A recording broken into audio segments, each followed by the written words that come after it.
Oh, hi everybody. Yeah, hi. Yeah. You caught me jamming. You're always gonna catch me jamming, especially when I'm the host. And I am the host with the most, coming to you live for the Hallow Geeks Unlimited. This is the Four-Letter Nerd. Brought to you by Hallow Geeks Unlimited. If you didn't catch it the first time, but today we're going to be talking about Halloween lore. Now we've got some from America. We've got some from other places. We've got it from around the world. Is your favorite going to be on here? We don't know. We're going to find out.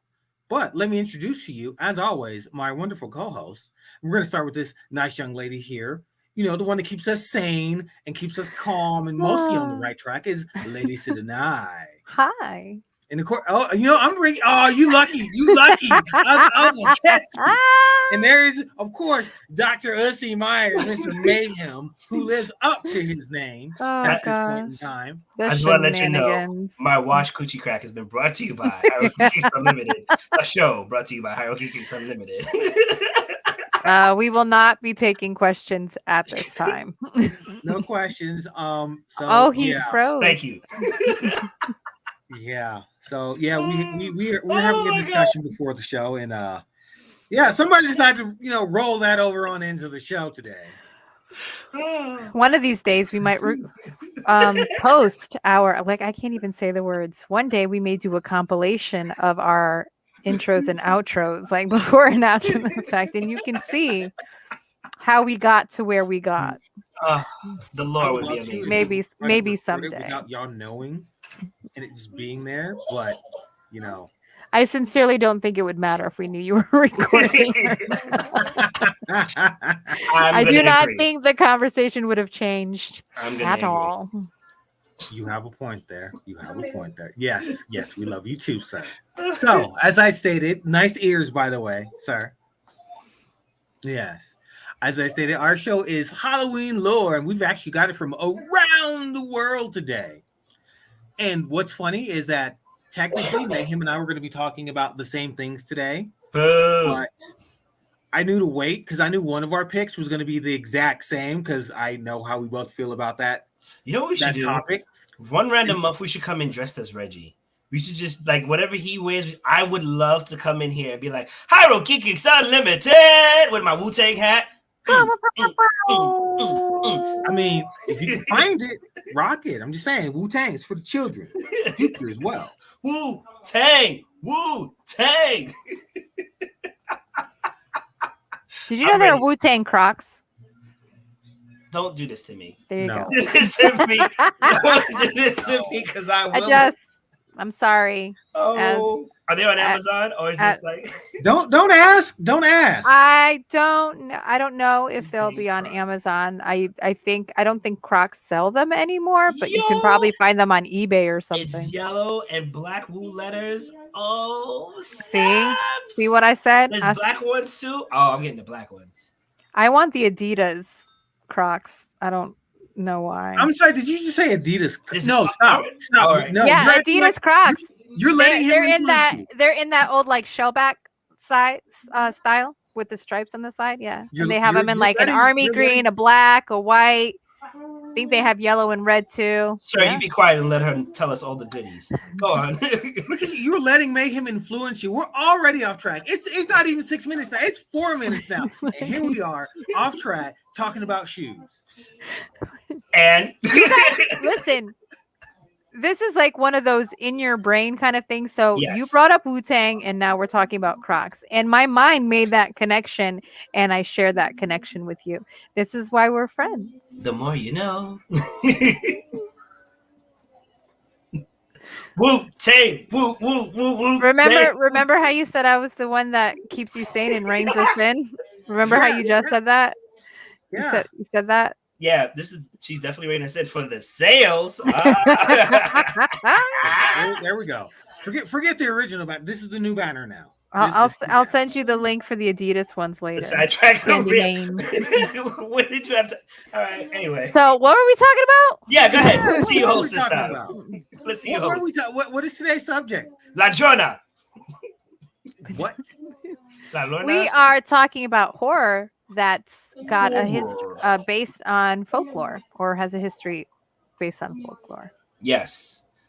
History of folklore. Hey, Loosely adapted from folklore. I would like to take the time out to advertise. Not to be confused by knife core or spoon core. Or folklore? Folklore. I said folklore instead of folklore. Did you just create your own? I did. I did. Mia, if you're watching, The utensil trilogy. patent those things ASAP. patent.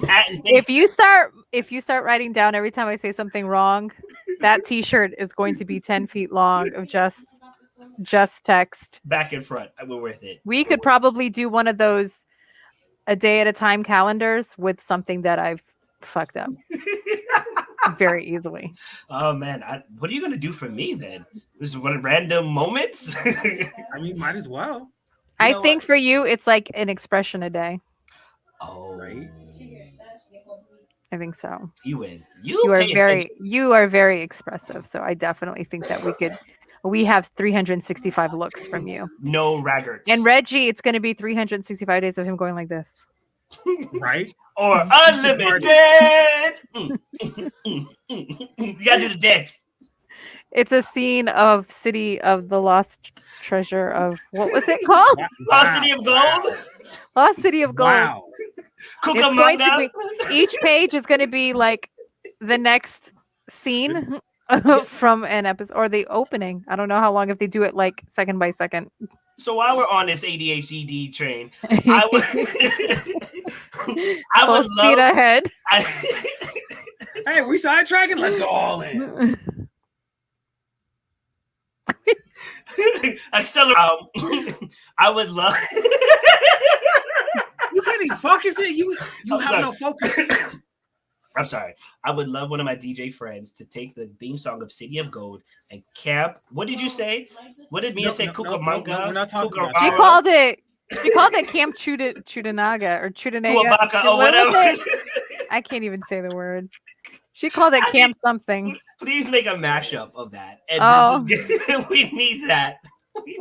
Camp Coochie Cleanup. Coochie crack, coochie cleanup. Patent these terms.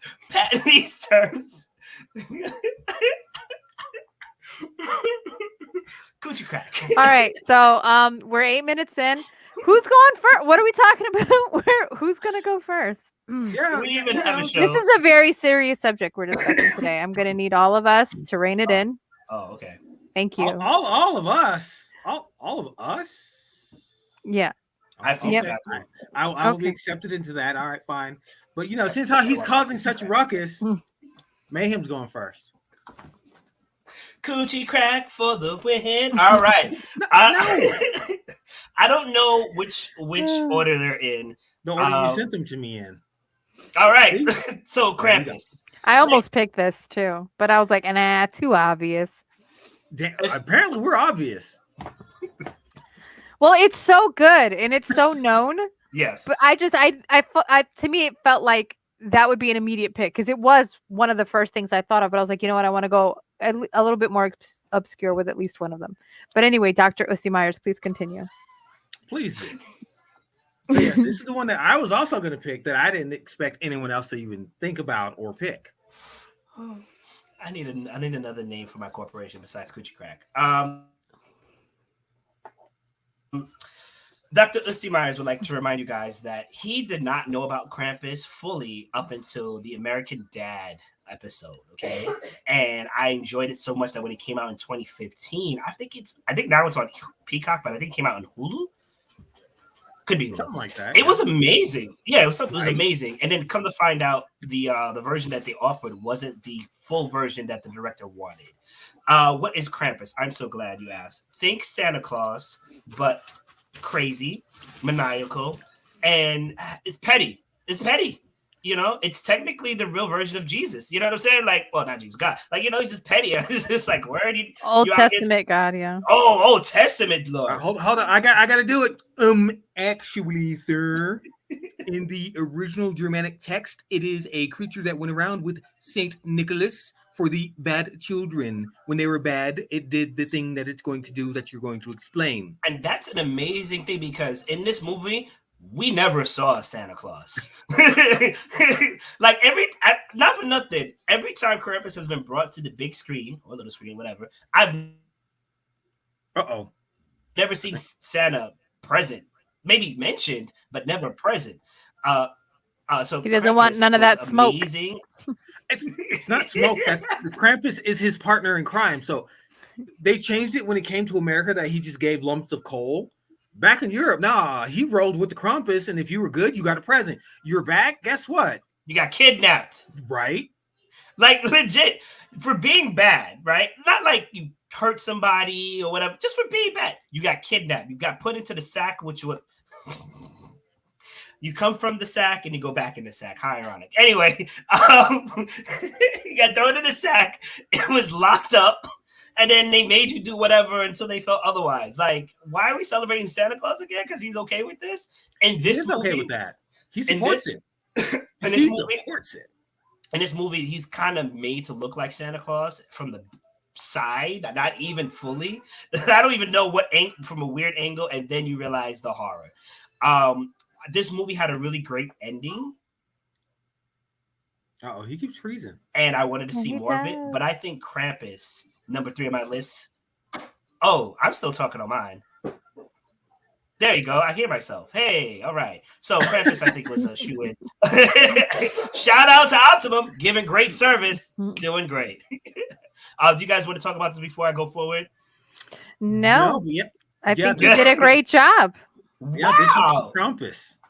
And I learned about it during my times that I lived in Germany, and they're like, yeah, let me tell you Americans about the Krampus. And I'm like, what is the Krampus? And they let me know, and I'm like, that is utterly horrifying. So not only do you have to leave your wooden shoes out with something in it for somebody else, you also got to worry about this dude kidnapping you and throwing you in the sack and whipping you. I'd have been that one guy. I'd be like, yo, listen, fam. Food costs money. How about you don't give me gifts and I don't leave food for you? How about that? Just saying. Skip over my house every year. Every year. That's not how it works. Says who? Every house says the legends. You got to. I feel like there's a contractual obligation.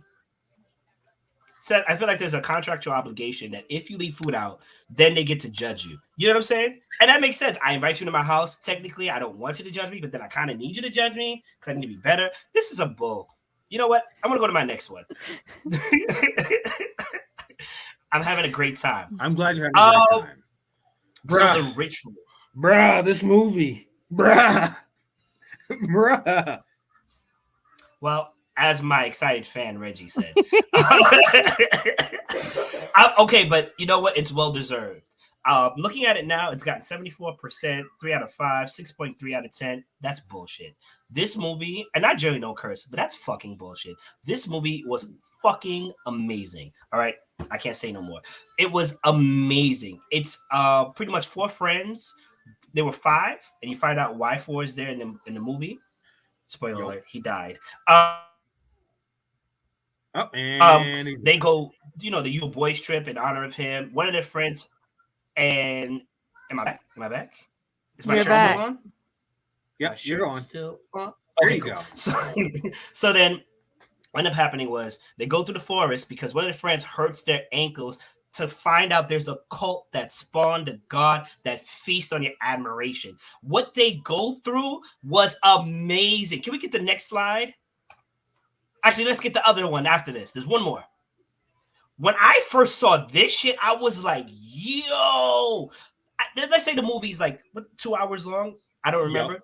For like an hour and 20 minutes, you don't see anything except the silhouette and this.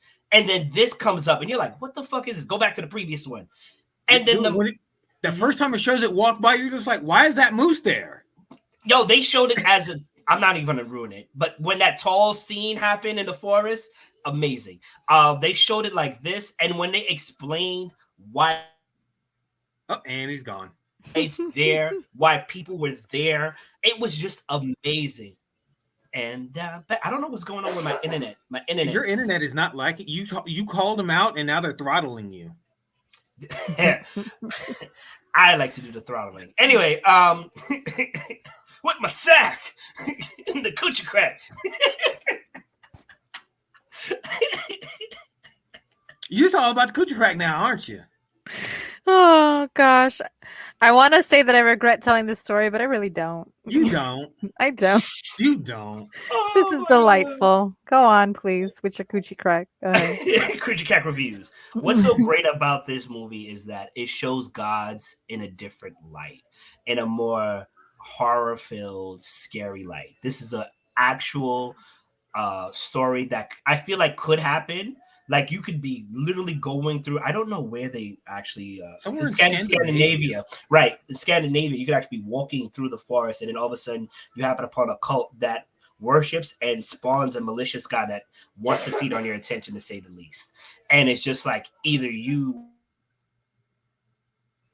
also do it and become like them, or die. And it's so much more, and it's so great. This is definitely number 2 on my list because it was just a great movie. I randomly found this one. I'm always looking for horror because I grew up on the WB Friday Night Horror stuff that I always tell you guys about. And I was like, I need new horror. And this wasn't gory, like, oh, this is jump scare and gore. This was like, we're going to make you think. We're going to question your beliefs. So enjoy this. Coochie Crack gives this an 8. An 8 out of 10 coochie cracks. Got it. Yes.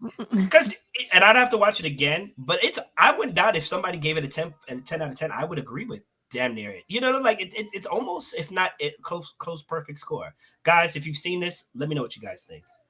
I have.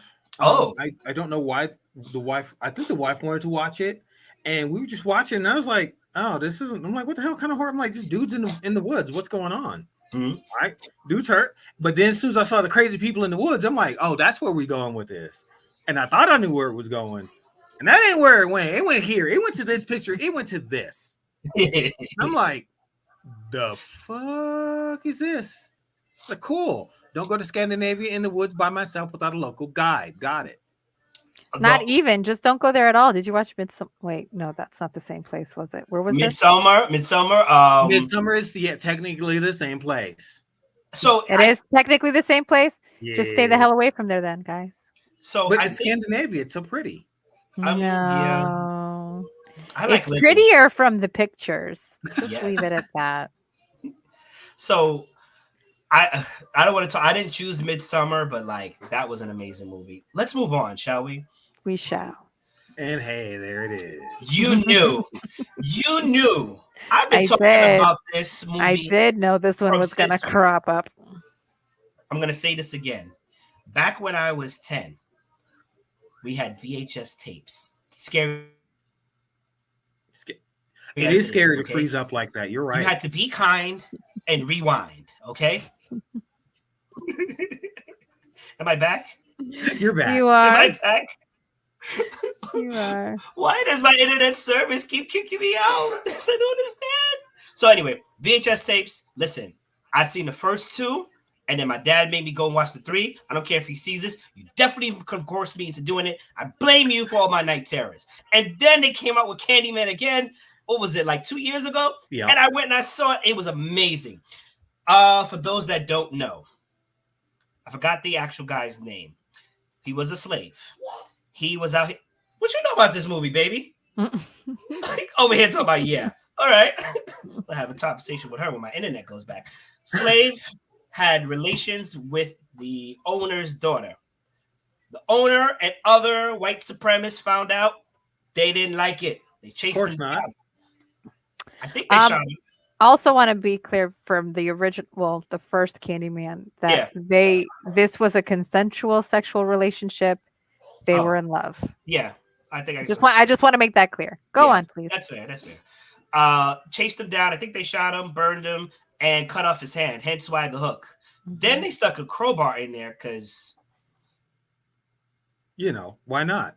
Yeah, mutilation fantasy. I don't know, whatever. But then, in an act of deity, an act of God, Killer Bee Swarm came over and stung him to death because they smeared him with honey. not with like pollen, not with like anything. This random evil killed him with honey. So now he hunts Caprini, I believe, the housing area, which is where he died at. Cabrini Green, right? Cabrini Green, yeah. So Downtown. The first two movies talk about the lore and people why they don't believe in it.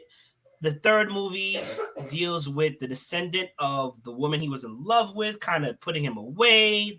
Technically, the first two and third movie. And then the fourth movie kind of wraps it all around as to why he's necessary, why it exists. Fucking amazing, okay? For a second, I was like, wait, did he freeze? No, that was a dramatic pause. That was a dramatic pause. I did it.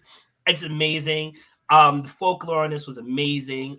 It's one of the only movies that still scares me to this day. I won't rewatch it. I know with Jason, he does run now, but stay away from.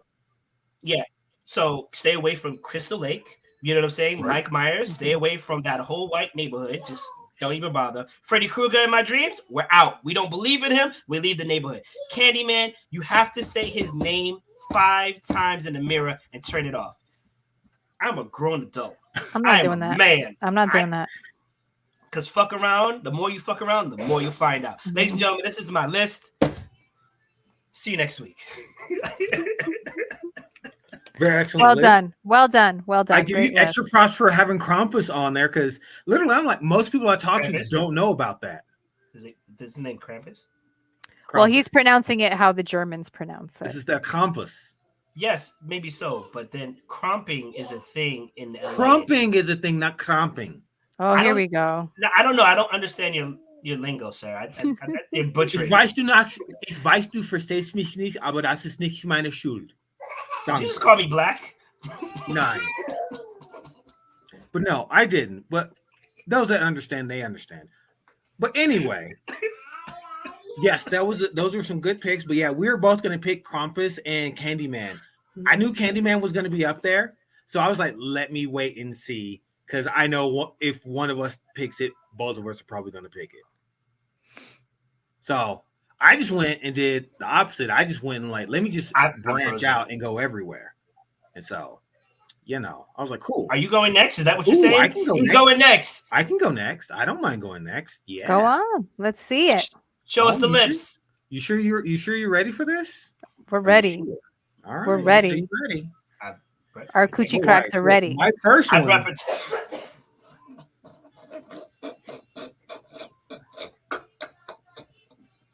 I'm sorry, that's the last time. Go ahead. You get that. You go down here now. You get that. There you go. This is for you. There you go. Cat, where are you, Cat? Wait. I'm done. I'm sorry. Go ahead. No, you're not. It's okay. We know you're not, and that's okay. I'm done. We're okay with that. You made her a bottom. That is unfair. I put her down there where her banner should go. Right down there. The sidetracks are real, and I gave her banner. I don't see that. I see HyroGeekXUnlimited.com. No, that's so. Now I'm a bottom. You can see that. You can see that. How about that? You can see that. Do you see that? I hope you see that. I'm glad you see that. Thank you.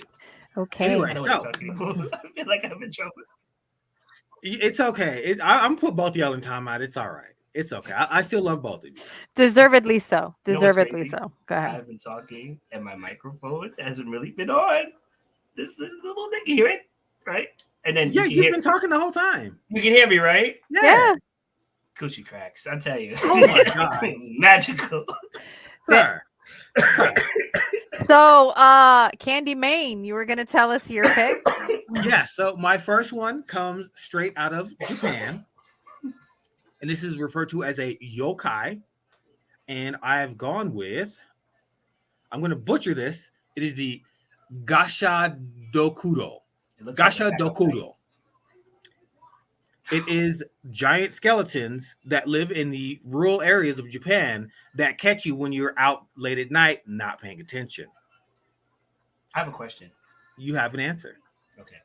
Is it me or does this vaguely remind me of Inuyasha and his dad's body? And what's that song?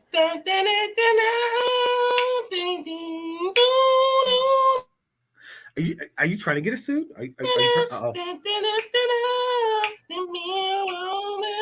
Yeah, he's trying to get a suit, ladies and gentlemen. He's trying to get a suit. So anyway, the Gashudo Kuro are giant skeletons that creep up on unsuspecting victims, crushing them or mercilessly biting off their heads. So if you're in rural Japan at night, watch out for this. And you can tell exactly which anime inspired this from the description of it. And if you don't, there's some titans in that title. And they may be attacking somewhere. Just to let you know. So oh my God. You got to plug it back in. You unplugged it. No, I muted myself. I'm sorry. So not Inuyasha? No, not Inuyasha. All right. I'm sorry. Attack on Titan, sir. Attack on Titan. Giant thing, biting I have a question. humans. I have a last question. Would Kagome and Kikyo be considered furries? Yes. He's half demon, half human. He's got ears and a tail. He's a furry.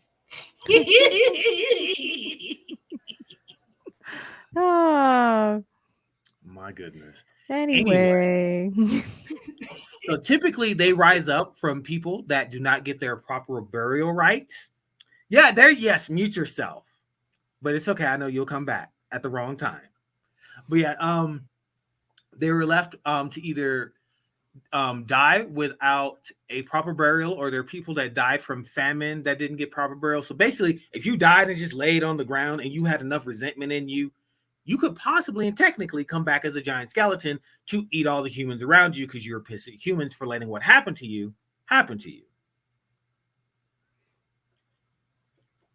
Go ahead, unmute yourself. I know you have a question. Go ahead. Is it related to what I was talking about? It was not. It was not. Do you still get to keep your genitalia? No, all the flesh rots off of you. You're a giant skeleton. Okay. Not a zombie, not a ghoul. Okay. Skeleton. I understand that. No flesh. But do you have eyes? Because it looks like he has eyes. That's eye sockets, bro. It looks full. It looks full. No, sir. There's deep sullenness inside those eye sockets. Deep sullenness. Anguish. Even. I have another question that's not related. I don't have time for that question. It's not related. It's an important question. Have you ever had an emo phase? Emo phase? No. Really? No. I think you're overdue. I did. I think you and I should go through an emo. You did? No, people thought I did. That's just who I am. Sir. I still listen to the same music. So, no. I think we need to have an emo episode. I think you're overdue. Okay, I'm going to go back now. It starts with you.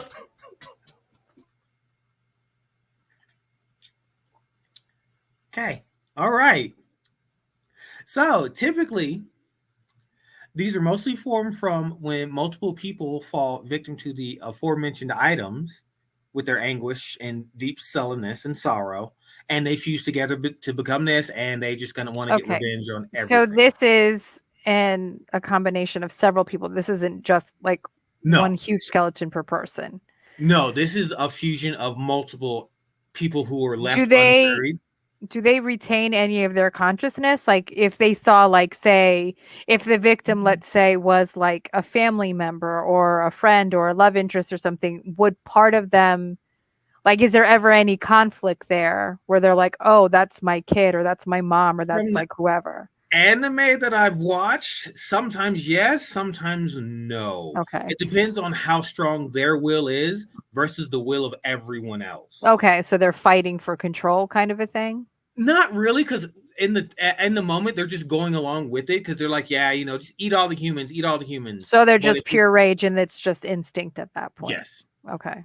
Like traditional zombies, there's no thought. It's just food source, eat it, continue. Okay. But if the will is strong, they're like, no, wait, that's my family member. Don't eat them. I don't want this for them. Sometimes that can happen. Okay. Sometimes it doesn't. Do they only eat? Because, like, to his point, I know he's being kind of a wise ass, but to his point, in the things that I'm looking at, there does seem to be some kind of maybe intelligence isn't the word that I'm looking for, but something more than just blind instinct or like mindless rage. It's some kind of consciousness, some kind of something there. Gotcha. Dr. Myers. Do they only eat humans or do they eat animals? Only humans. Okay. Trash. I mean, you're an angry ghoul. You're an angry undead. What do angry undead do? But if you curry the goat, it tastes amazing. I don't think they're currying the goat. They don't care about curry. They can't eat. They just bite heads off just to do it. They would. It's just a bloodlust. It's just a bloodlust. Yes, just a bloodlust. You have bloodlust with seasoning. No. Anyway, I find this very interesting, especially since it knowing what I picked, I'm very, very invested in the lore of this. So this is very fascinating to me. I especially really like this art style. But I'm sorry. I'm sorry that we keep on interrupting with questions. No. Please you're interrupting with the proper questions. Other people just like to just show up and show out and act like they're uninterested all of a sudden. Anyway, so they get their name from the sound that the automatopoeia that they have for the sounds of bones clacking together, which is gachi gachi. Oh, okay. If there's a sound, like in English, it's called an automatopoeia, and it's the sound like boom or crash. Right. They have a lot of those in Japanese language, and typically they'll use that sound to describe what's happening or the thing that makes that sound.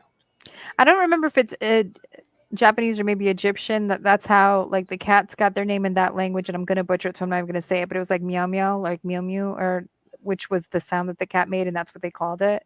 That is like that. Both, I do believe, because in Japanese it's nyan, so nyan. Okay. Now I did the fist, just let everyone know, because I watch too much anime.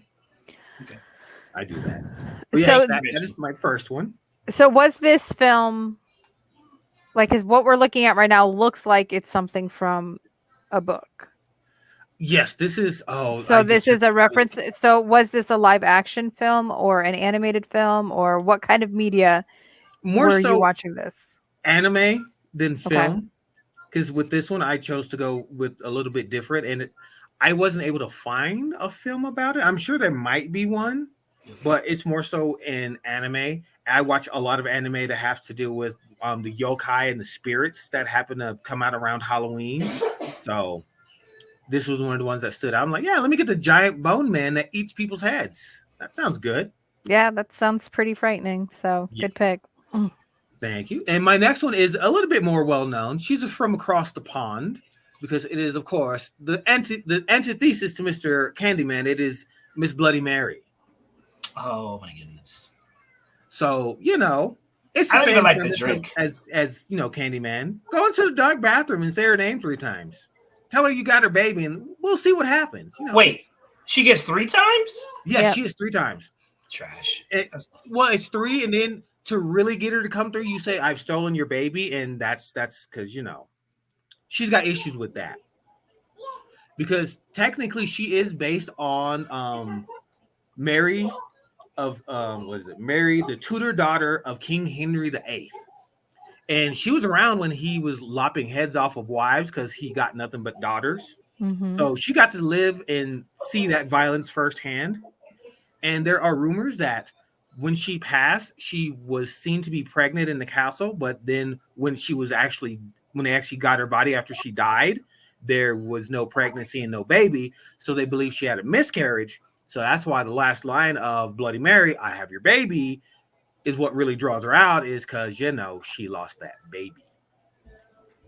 And this is a game that sadly I have seen and heard played at many a Halloween party by those that were maybe brave enough to go through it. But I've watched enough movies to know you don't go calling nobody's name in no mirrors in the dark if you want to have a good life. So, yeah. But yeah, this one, I watched one of the Bloody Mary movies. There's been so many. Because even though I don't like horror movies, in the 80s, as a teenager, I went through a horror movie kick. Because they don't scare me, per se, unless they're the ones that I watched as a kid. Like when they come out, like Puppet Master. I love Puppet Master. I will watch the Puppet Master movies day in and day out. I love Puppet Master. And if you don't know what Puppet Master is, today, your toys come to life and they want to play with one another and have good times. When I was a kid, if my toys came to life, my family's gonna die. And that was the whole premise of Puppet Master. Go watch it. It's a series of movies, really great. But yeah, so I watched one of the Bloody Marys, and I'm like, never gonna do that at all. Then I go to parties, and they're in the bathroom, and the girl's like, hee hee, Bloody Mary. I'm like, bruh, if somebody comes out of there with some ghoul attached to them because they're yelling at some lady because they stole her baby, I ain't helping nobody. I'm leaving. That's all there is to it. You brought it on yourself.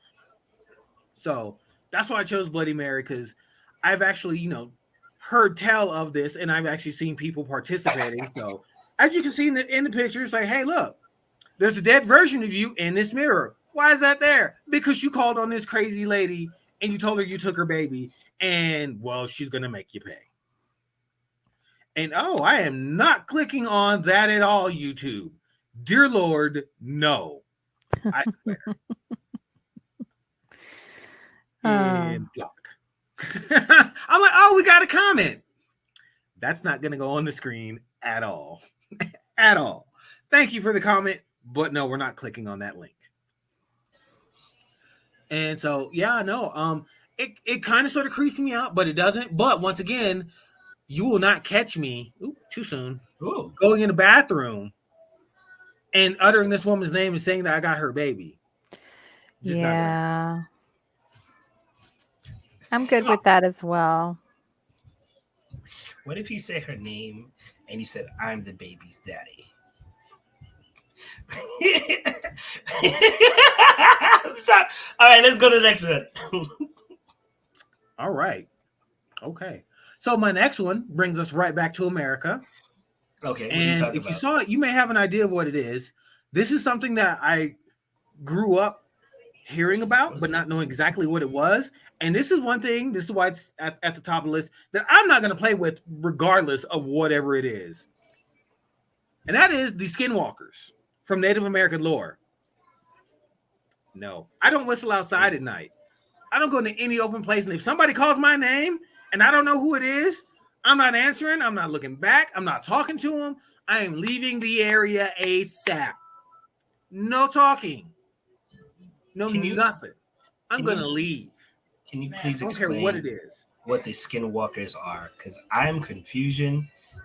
I whistle, and when people call my name, I answer generally aggressively at night. So please help me survive. If you go to mostly Native American lived places, because that may get you killed. But skinwalkers. I hear a lot about that in I'm going to say this wrong, Appalachians. They have theirs. The ones that I refer to more so come from the Navajo stories and tales and folklore. Okay. And yeah, no. Basically, it's a type of trickster that will try to take on the appearance of something to catch your attention, most notably a loved one, and try to call out to you. And typically they're just out there wandering around. The whistling is what will catch their attention because it's a quiet night and they hear that sharp sound and they're going to show up to investigate. And then if they see somebody, they're going to take the form of someone that they care about or someone that they love or something that will grab their attention. And yeah, don't respond. Just no. So no. Let's do some hypotheticals. Let's say I'm out here. Oh, goodness me. I'm out in the forest, right? Mm-hmm. And then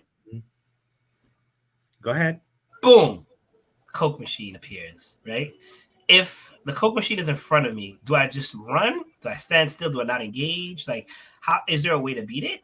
It doesn't come as an inanimate object. It's always alive. I was trying. Okay, you know what? Fine. It comes. But anyway, if it comes as a Coke machine because you're addicted to Coca-Cola, you turn and run the other way because it can't run while it's a Coke machine. And don't look back once you start hearing something call your name.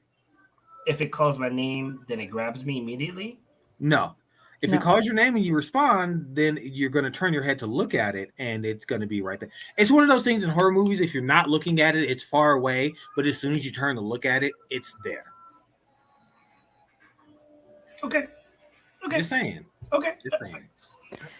You don't want that. So yeah, you'll hear somebody crying outside. Yeah. Yes. Somebody calling your name. You'll hear a little kid in distress or a woman screaming, that kind of thing. Yes. And that's what the lore is surrounded, and that's how they get you.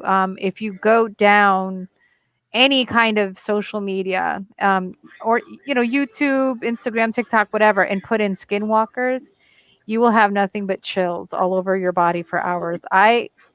I follow a lot of indigenous people on TikTok because I love their content, but once they start talking about skinwalkers, I'm like, nope. It's like, I know where this is going. Let me get me the F off of this. No, thank you. Okay, fair enough. Yeah, it's one of those, and they have these type of creatures in a lot of folklore. A lot of them do show up mostly around Halloween, but some of them are just there year round, and you just don't want to mess with them. Kat, you keep looking around. You're scaring me. Okay. I'm sorry. She's looking for the skinwalker, sir. She's making sure it's outside. I'm sorry. You're okay. You're okay. Like, I'm freaking myself out, but I thought I saw a shadow over here, so that's why I turned around to see. You know what? This has been a great show. Goodbye, everybody. We gotta go. We gotta make sure Kat is safe. So no creatures of the night. Well, I have to tell the story about what happened to me this morning at work. I got to work very early. Usually I'm the first one in the office. Not a big deal. I've actually spent the night at the office by myself. Not a big deal.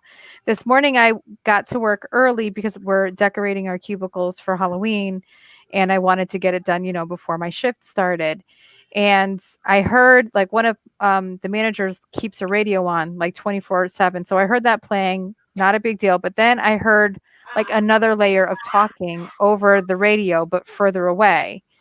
But all the lights, they're censored. So even if somebody's in the building, if they're on the other side of the floor, the lights in between where I am and where they are will turn off because nobody's actively moving around there, right? I don't like those lights. Those are like the lights in Moon Knight, where at the other end. Yeah, so they're like by zones. Yes. So I'm hearing and I'm like, is that? But I'm not going to go down there and check. But then all of a sudden I hear somebody yell, "Cat," and I'm like, yeah, nothing, no answer. So then I make a phone call. And I'm like, I'm hearing somebody call my name. I'm going to walk down to see if there's someone in this building because I'm freaked out. But I need somebody on the phone in case, it's supernatural and I get attacked. And then you can call the police for me. And it did end up being two of my coworkers that were on the other side that were also there earlier. And I'm like, yeah, I heard you guys yell my name. They're like, we did not yell your name. I was like, sorry, what? They're like, we did not. I said, I heard somebody say cat. She's like, neither one of us said cat. I was like, this was fun. Thanks for joining us on this episode, ladies and gentlemen. Hold on, let me get the. So now I've given myself chills and I'm freaking out. Like I'm, and usually with my desk the way that it is, my back's to the wall, and now my back's just to the open room. So I'm just very uncomfortable right now. But go on with your story about skinwalkers. I'm going to send you some. I think I'm done. I'm good. I'm done. Yeah. I just want you to know that I love you all. Oh. I love you all. Yes, we appreciate that. And make good choices. Brush your teeth. Wash your coochie crack. Just. Coochie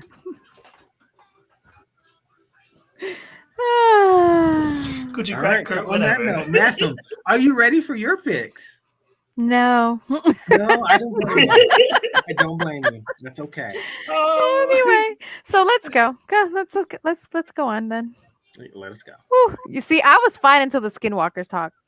Sleepy Hollow. The story of Ichabod Crane and Sleepy Hollow. If you are a child of the 70s and 80s, you've seen it with Ichabod and the willows and the log and all of that. So when there was a live action version with Johnny Depp and Christina Ricci, I was all in. Like, I didn't know what we were getting, but I was all in. Yes. This has got to be my favorite. I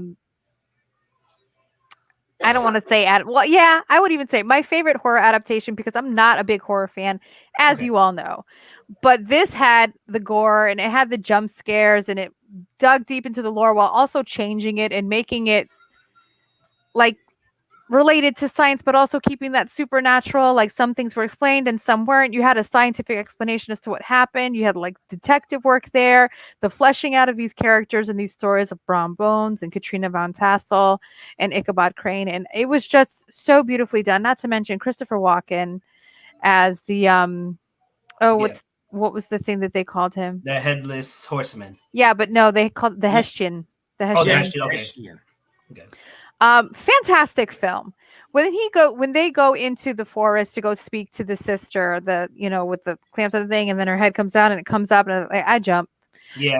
The tree and the way that all the heads came out, jumped again. Lots, but it was manageable and romantic and beautiful in a way that only Tim Burton can do things. As problematically as he is, this was a beautifully made movie and one of my favorite lore-based stories. So yeah, and I don't know if you gentlemen have anything else to add, but that was pretty much it. I think everybody knows the story of the Headless Horseman, so we don't need to dive into it. But if anyone wants to say anything on that, please go ahead. No, this is how Tim Burton does his films. They are typically most excellently done, and just the execution and the way that he frames all the scenes, especially in this one, because there were scenes in there where you're expecting the jump scare and or like even the scene with the family and the kid in the room with the lights spinning and then the horseman coming in, and the way the details that were put into this, and the archer in the cottage that burnt down, and just how everyone was connected and how everyone was part of this conspiracy. So you have like, oh yes, there are definitely people behind this, but there is that supernatural element that just makes it like that one thing that's out of your control. I personally, this is my favorite Tim Burton movie. Ooh. No hate against any of his other ones. No. He's got a lot that I enjoy, but this one, for rewatchability and everything, I watch this movie more than I watch any of his others, including Nightmare Before Christmas or Corpse Bride or any of his animated stuff. Okay. I just enjoy this one more.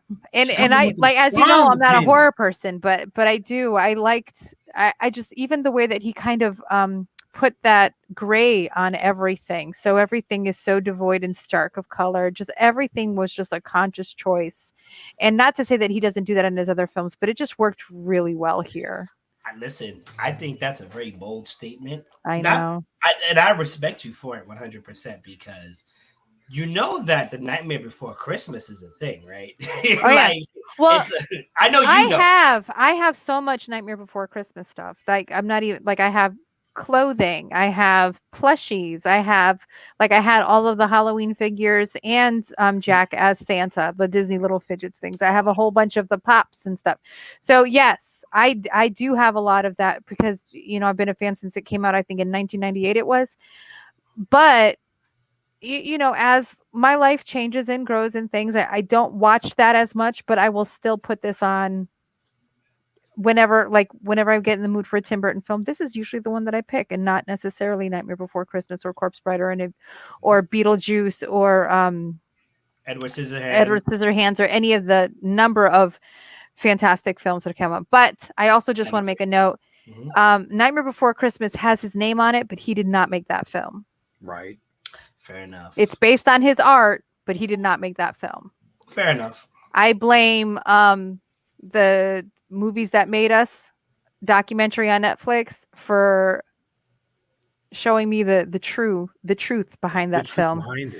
What was it? The story was done by him, but it was directed by... The art was his. That was pretty much it. The art was his. Really? And, the story was made by a husband and wife team. Okay. The music was by the Oingo Boingo guy. Okay. I think that was Oingo Boingo, right? Yeah, he was Oingo Boingo. And he came to the set maybe twice, because he was filming Batman Forever at the time, or Batman Returns, one of the two Batman films. So he was doing Batman Returns, so he couldn't be involved in this one. And when he did come, it was very contentious. He actually kicked in a wall or something like that. Sounds about right. But his name stayed on it because it's his artwork from when he worked for Disney. But he did not. It's not his film. It's got his name on it, and it's based on his artwork, and that's pretty much it. Ladies and gentlemen, Cat dropping bombs on us. Okay. Sorry, I repeated myself like 4 times, but yes, that is what happened there. But this is the one that I watched, and I think it's because I like that this one isn't as... I don't know how to put the other films, but I just think that he puts the same kind of spin on everything that he does. And I don't mean that as a negative, but he certainly has a very distinctive style. And I think that it worked the best in this film for me. I'm going to regret saying this. So you're saying he put his whole Burtonussy into this? I think so. His whole Bertussy. What are you laughing at, kid? Bernice. It's with gothic horror. I think it's style. So I'm with you. Sleepy Hollow and A Nightmare Before Christmas are like my top two for him. So this was an amazing thing. It came out in November.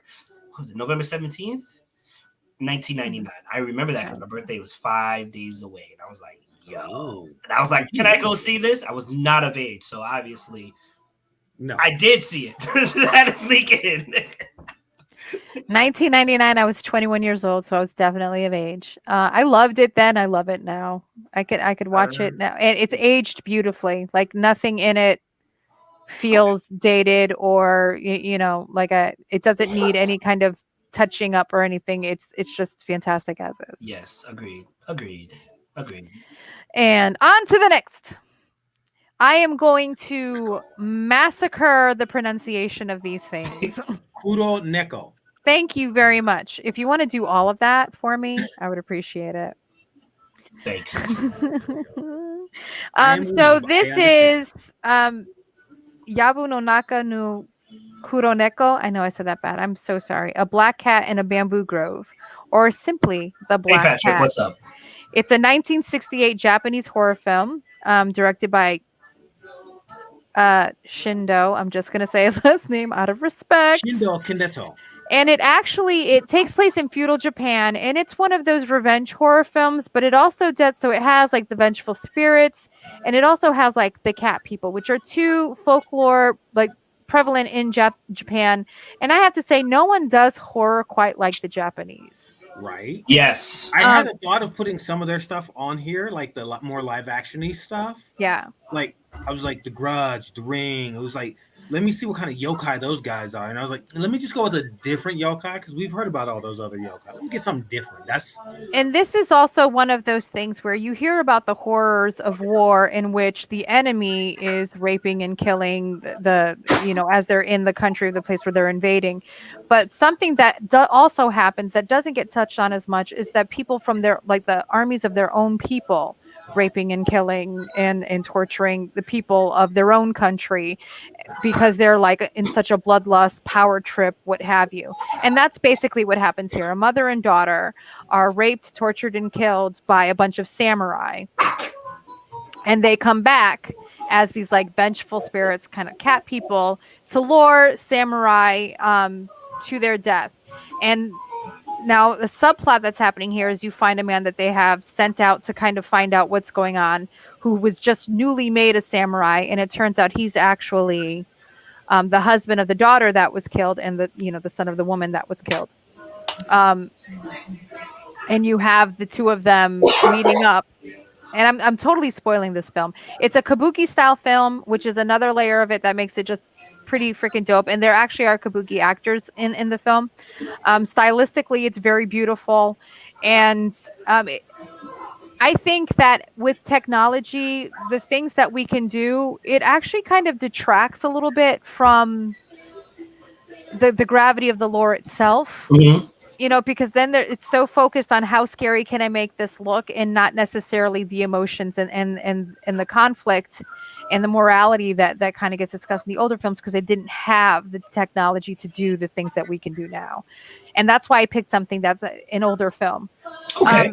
But so the newly made samurai, who's actually the husband of one of the people that were raped and killed, she goes to lure him to his death before she realizes who he is. And now she has this conflict because he's a samurai and she's on this vengeful quest to kill all the samurai. But this is the man that she loves. So she takes this 7-day, I forgot the word for it, so that they can spend that time together with her as she was before the horrors of war, of what happened to her. Mm-hmm. And I'm not going to spoil the ending. Yes, I know it's from 1968, but damn it, it's worth the watch of the movie. But I've always been intrigued by like it seems to be more prevalent in Asia, of these vengeful spirits. They're not just like indigenous folks who coming back as an animal that's kind of known for being a trickster and vicious and the whatnot. So yeah, we have Krampus. Well, we also have. Do you remember when we were doing the the indigenous folk comics, and we had the deer walker? So that kind of thing. That's always kind of fascinated me. And so this was a great telling in a time where, and there is some gore here. So there is a little, not to the extent of what we have now, but it is kind of gory for its time. It kind of went under the radar at the time. It's become more of a cult classic now. I happened to just catch it when it was on, what's the channel that does all the horror films? Oh, and they did a Shudder. Is it Shudder you're talking Shudder. about? I ended up catching it on Shudder. Thank you very much. I kept on wanting to say Chiller, and I'm like, I know that's not right. And it was a really good film, and I kind of wish that I had watched it again while it was still available. I do recommend giving it a look if you can, and if you find it somewhere that it's streamable, it's a good watch. Excellent, very nice. And yeah, you left us speechless. Is that it? Is that all? No, I actually have an honorable mention. I was waiting for the third. I was banking. Well, I thought we were only supposed to pick two, so I picked two, and then I had an honorable mention. But I'm glad that I did pick an honorable mention because you both picked more than two. Because there's only three of us, so life happens, and there's only three of us. Absolutely. Have to bump it up. But so, this one, yeah, Bergie. This film. The reason I put this as an honorable mention is because there isn't a specific lore for this.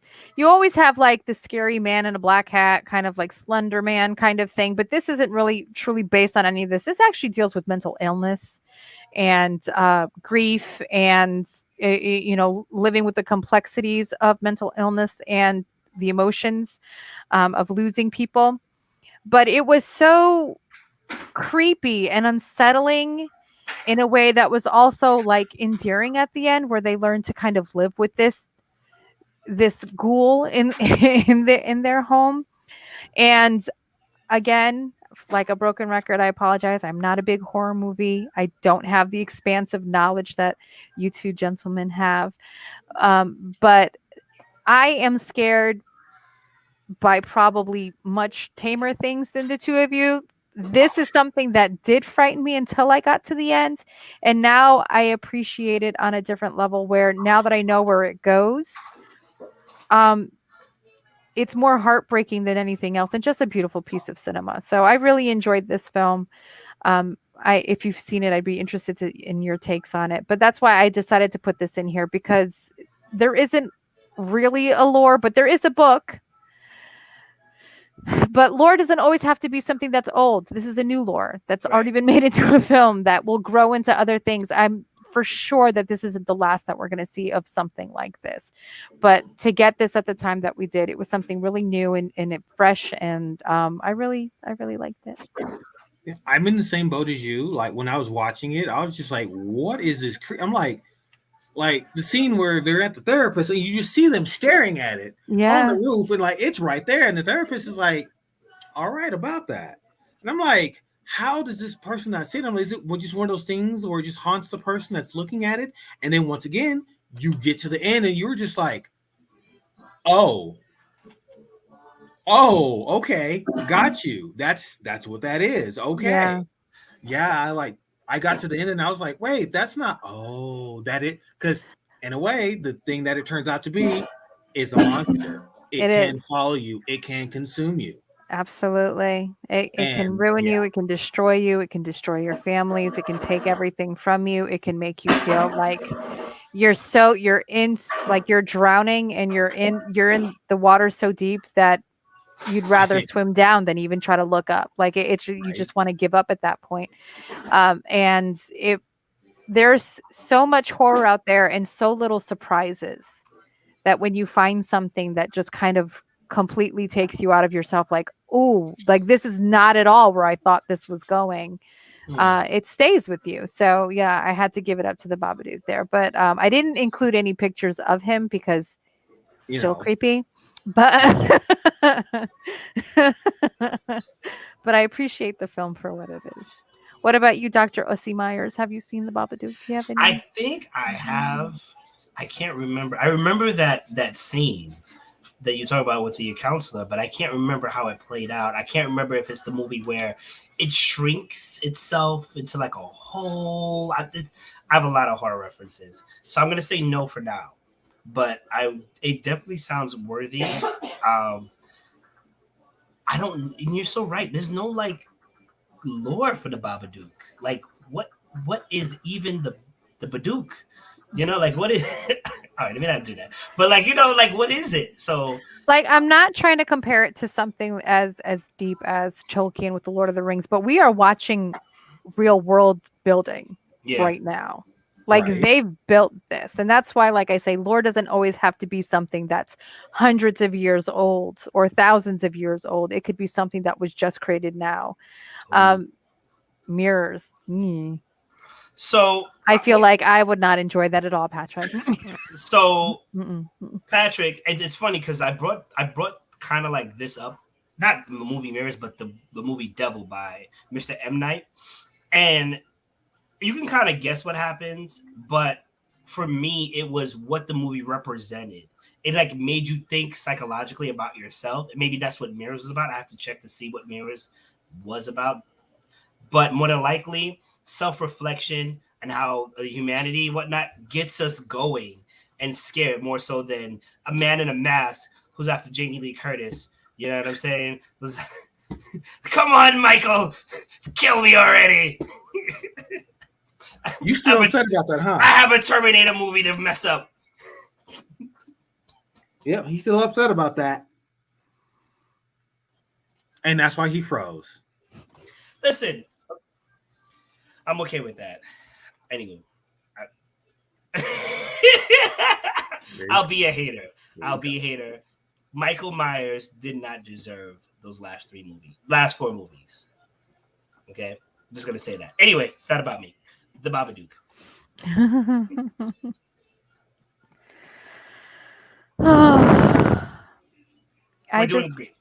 It was at the end, it was just so sad and so poignant. And anyone that has ever lost someone that meant quite a bit to them or suffered multiple losses in a short period of time, you understand that really is a monster. Like it really is a monster. You can't breathe. You can't find the energy to do anything, and it always feels like there's something weighing you down so strongly. It's easy to get consumed by it, but to have it put in such a way, and thankfully I didn't see it when it initially came out. I ended up seeing it a good year later.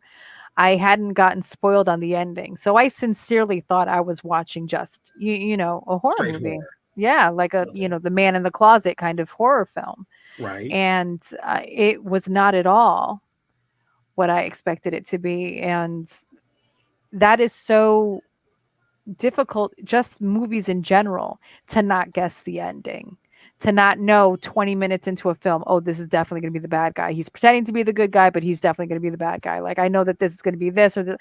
Like, we are so oversaturated with media just in general that it's very hard to have something new that surprises you, that engages you. And especially for something that I'm not super big fan of just in general, I really was, I don't want to use the word pleasantly surprised, but it was refreshing for it to not go where I thought it was going to go. Okay. And to be able to make your peace with something like that. Right. Got to make your peace with the monster that's haunting you. You do. You can't kill it? I'm going to have to watch this film. Well, it is like one of those things where sometimes the monster never goes away. And you just have to learn how to live with it. You just have to learn how to deal with it and how to live with it. It kind of reminds me of It Comes. Okay, I'm with it. I'll watch it. How do you like move forward with this reality as it is? Because not every ending is a true ending. You know? Right. So put it on your list, Dr. O.C. Myers. Yeah, please do. I expect a 7-page report and not a single coochie crack in there. Not one? Not one.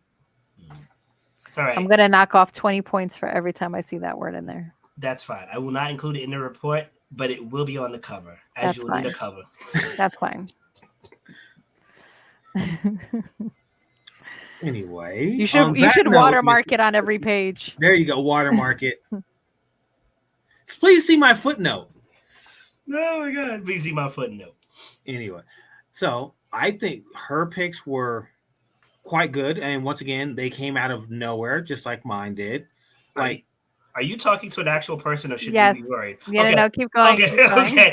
I'm talking to you guys in the audience. I'm breaking the fourth wall that we've been breaking this whole time. No, Kat, you see her? She's doing a thing, and before she was worried about somebody who called out to her. I was just making sure she's good. Okay, but go ahead. Sorry. Yes, there's a real person there.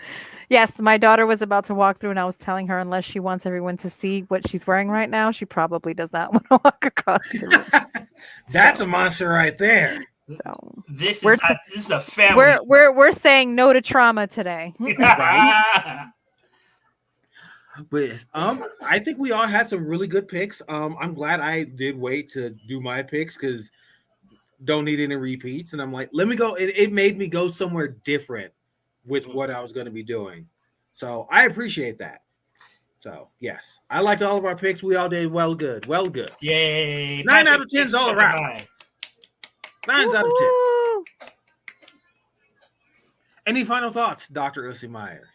I think I had the superior list. Mine involved more people, and I'm sorry. I thought you were saying something.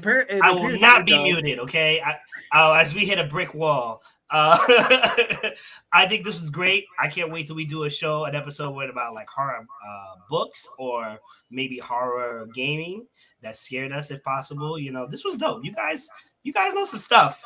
I like talking to you. Yeah, we've got some stuff. We got some knowledge. Lady Sid and I. Yes. Any final thoughts? I really enjoyed your picks. I'm glad that we had no duplicates, although we might have had duplicates if it wasn't for the fact that Reggie's the one that puts everything on the screen. And that we all learned something that we didn't know today. That's always a good episode to me, where we learn something from each other. There you go. This is correct. We're a family. We are. I do apologize for my coochie crack comment that has set off Mr. Mayhem down there, and now he's playing with the background. I know, because I'm trying to protect my kid. Okay. Yeah, you're doing it for. He's just the real life person that's here, not the one that I was looking over my shoulder for earlier. I am just trying to join you in solidarity, coochie crackiness. Okay. All Thank you. On that note, I need to buy one of those green thingies that you have too. Yes. Thank you for watching. This has been Dr. Usi Myers, Mr. Mayhem, Lady Sid and I, and myself, the Candy Man, Raw Sun God. Thank you for watching. Patrick, come back and bring your friends. We appreciate it. This has been the 4-Letter Nerd, brought to you by Hyro Geek X Unlimited.